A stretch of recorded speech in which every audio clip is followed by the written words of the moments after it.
The alchemists, the wizards who searched for the Philosopher's Stone and gave us gin and cognac. Turning metals into gold was one of the goals of an early form of science called alchemy.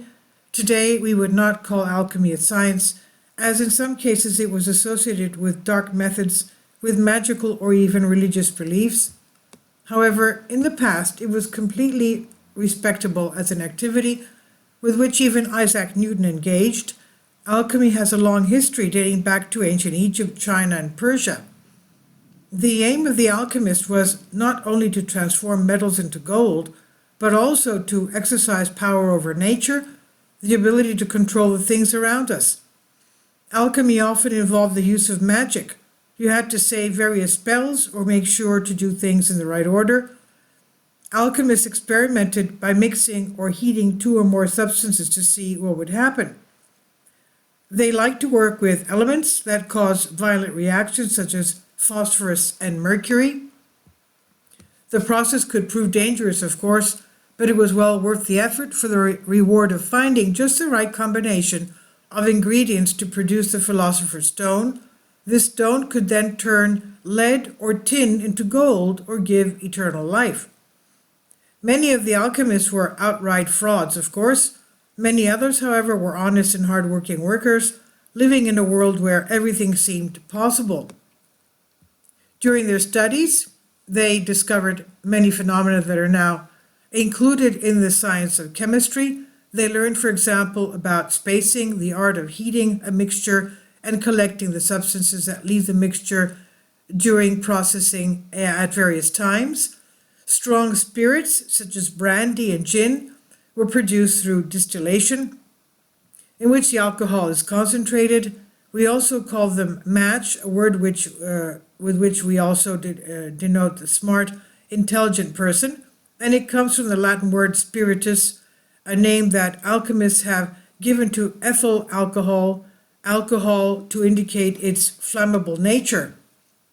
Paracelsus, one of the honest alchemists, was Theophrastus Philippus Aurelius Bobastus von Hohenheim, also known as Paracelsus.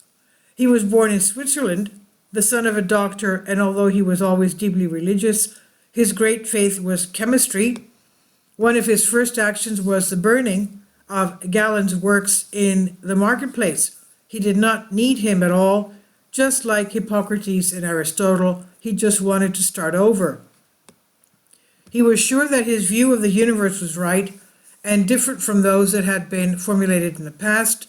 For him, there were three basic principles into which everything could be separated: salt, sulfur, and mercury.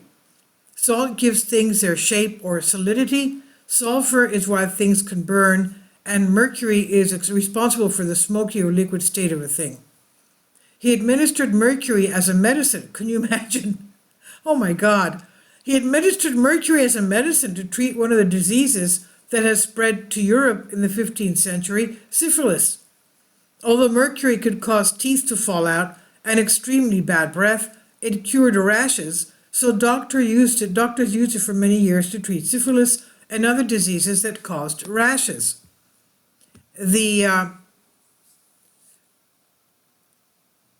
Hence, Hippocrates, Galen, and other doctors before Paracelsus believed that disease was the result of an imbalance within the body. For Paracelsus, however, disease was caused by a force outside the body. This thing he called ens, E-N-S, a Latin word for being or essence.